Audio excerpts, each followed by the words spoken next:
Everyone, Sarah Northrup here with Myra Argomenes and Brianna Gardner. They work in our jail services program. And really, the reason we wanted to talk with them today is that July is Black, Indigenous, and Persons of Color Mental Health Awareness Month. That's a lot to say. Thanks for being here with me, guys. Bree, tell me a little bit about some barriers that people of color may face when they're thinking about getting mental health treatment, or do they even think about getting mental health treatment?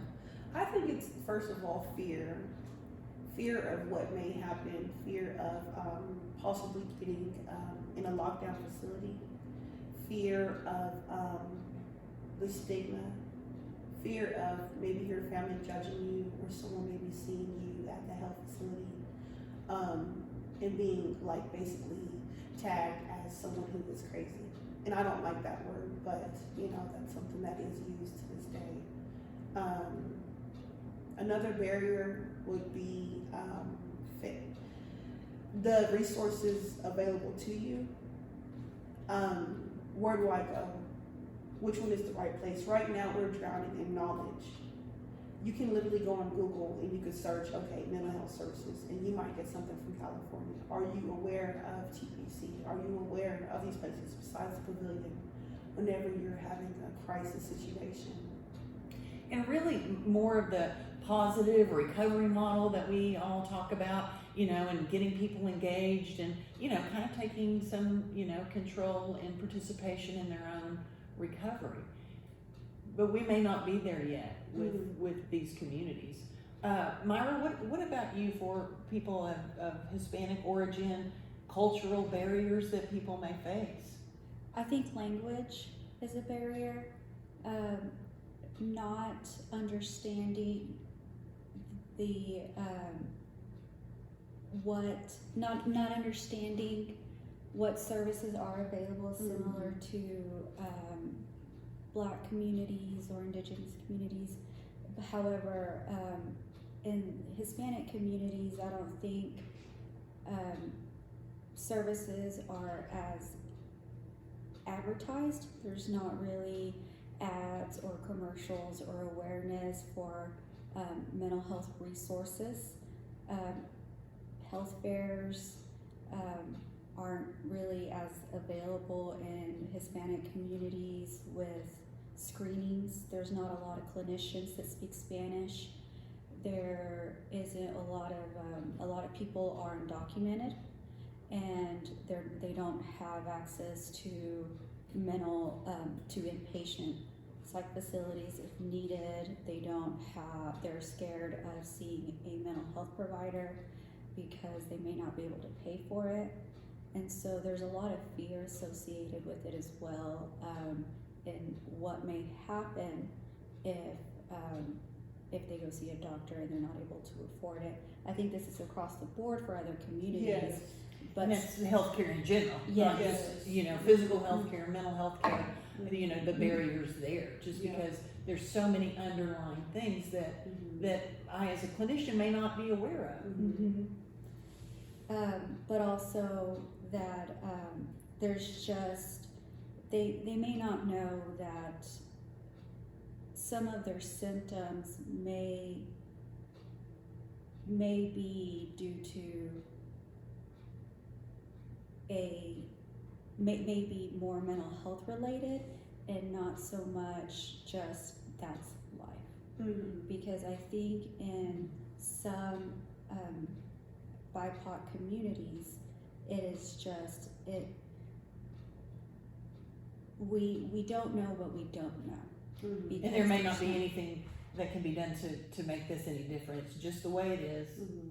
We have to figure out how to live with it. Yes. Or keep it contained or secretive, right? You're not raising your hand to say, gosh, I've got, you know, some voices that I'm hearing, and so what can be done about that? And that's just not something that people are typically comfortable talking about. Absolutely.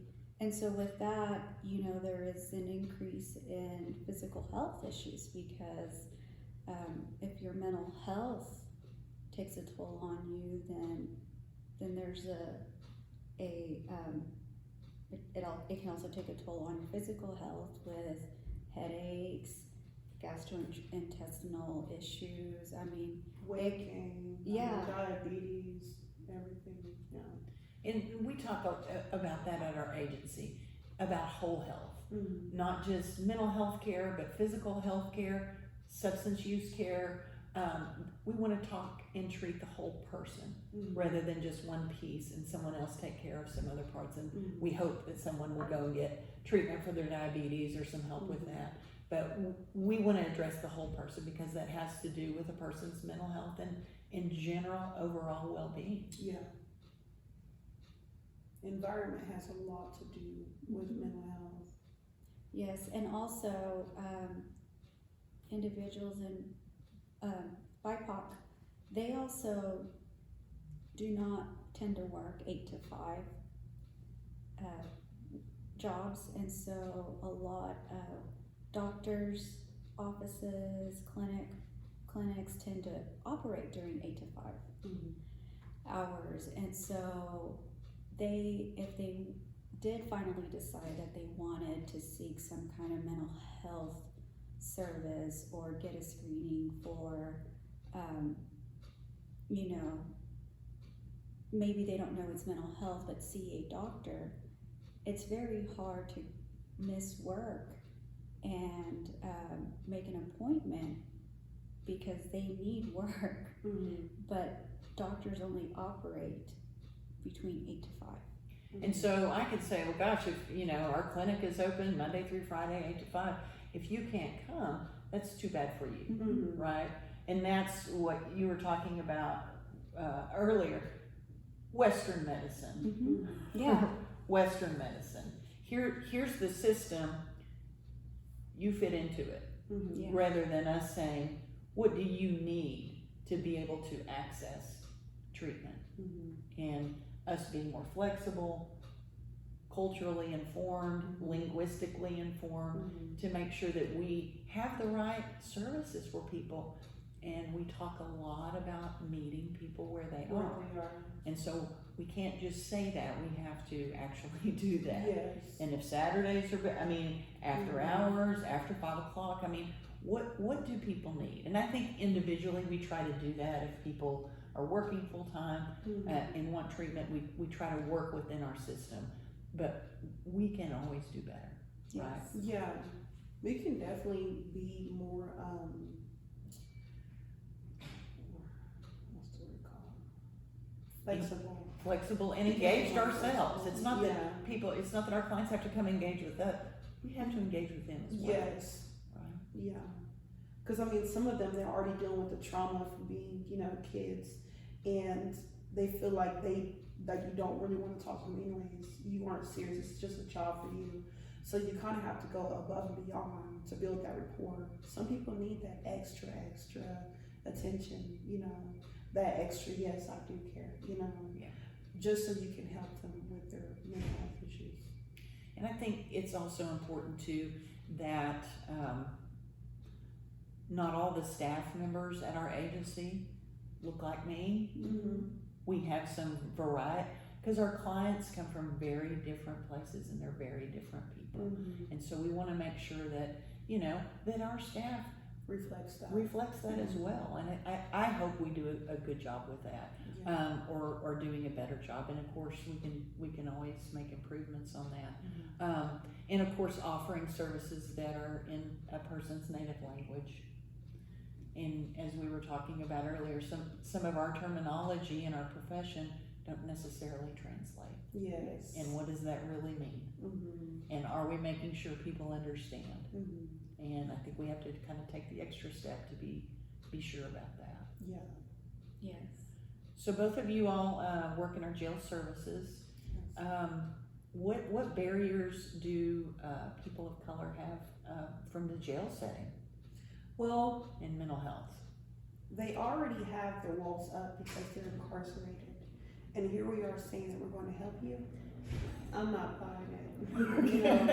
Okay. I don't know. You just said hello to those officers outside. They didn't beat you down, so I'm not sure. Whose side are you on? Whose side are you really on? Because they're more likely to get information from one of their inmates. than they are from you, you know? Okay. Because they can relate to them. You have to work harder Yeah. to establish that trusting working relationship maybe than you would over at the medical clinic Yes. on an outpatient basis. You really have to let them know that you care. Whenever it's time for them to go eat, you let them go eat. You respect them, you know? Sometimes I like to tell even little jokes and stuff to make them feel comfortable.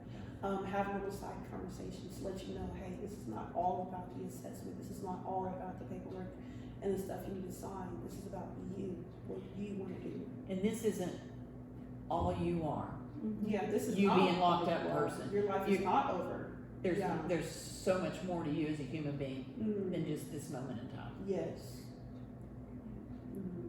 For, Myra, what about you?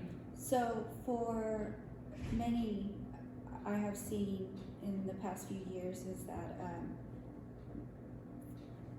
I have seen a few people of color come in for the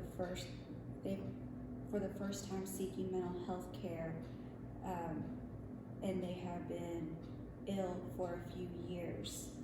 And when I reach out to their family to get some background information or do some discharge release planning, they are often relieved that there is a resource and that they can get help because they have been taking care of their loved one for years, and this could be their loved one with schizophrenia or bipolar disorder. So there are people in our BIPOC communities that are living without access to mental health treatment, and the first time that they're getting treatment is when they're getting arrested. So you just hearing you say that is, thank goodness I got locked up. Maybe my loved one can get some care now because of what you were talking about earlier. The cost, the fear, all of those other things that keep people from just raising their hand and saying, hey, we might need some assistance. It's just not that easy. I've even heard some loved ones say, thank God that this person is locked up because I'm scared that they're going to die out here and I cannot contain them. I think that says a lot about our system, and thankfully we do have our program at Randall County, and engaging people and getting the treatment to the person while they're incarcerated and following them when they're released. Yeah. Thank goodness. Not everybody comes to services on an outpatient basis and readily comes in. So thankfully we do have that piece, rather than you do your criminal justice piece, answer to the courts, and then we'll start working with you when you get out. That is so important. The earlier we can reach people, that's young people that are incarcerated, and begin treatment. If the person wants treatment, then we have to be available to do that. Yeah. I mean, even whenever they're not going to be getting released for another 3, 4, 5 months, whatever the case may be, still going to go visit that person, building that rapport, letting them get a breath of fresh air from what they've been seeing 24/7, seeing your face, talking to each other, and not necessarily about paperwork again, assessments again. No, how was your day? Has anybody tried to, start a fight with you in there? How are we going to help avoid that next time? What happened to lead you down this path, and what can we do now to prevent that from happening in the future? Those things, and we just talk. It's just like a conversation. It's therapeutic, but it's person centered. Thank you guys for spending some time with me today. You are both rock stars, so thank you very much. Thank you for having us. Thank you. Texas Panhandle Centers, our intake line, 806-337-1000. Crisis hotline, 806-359-6699.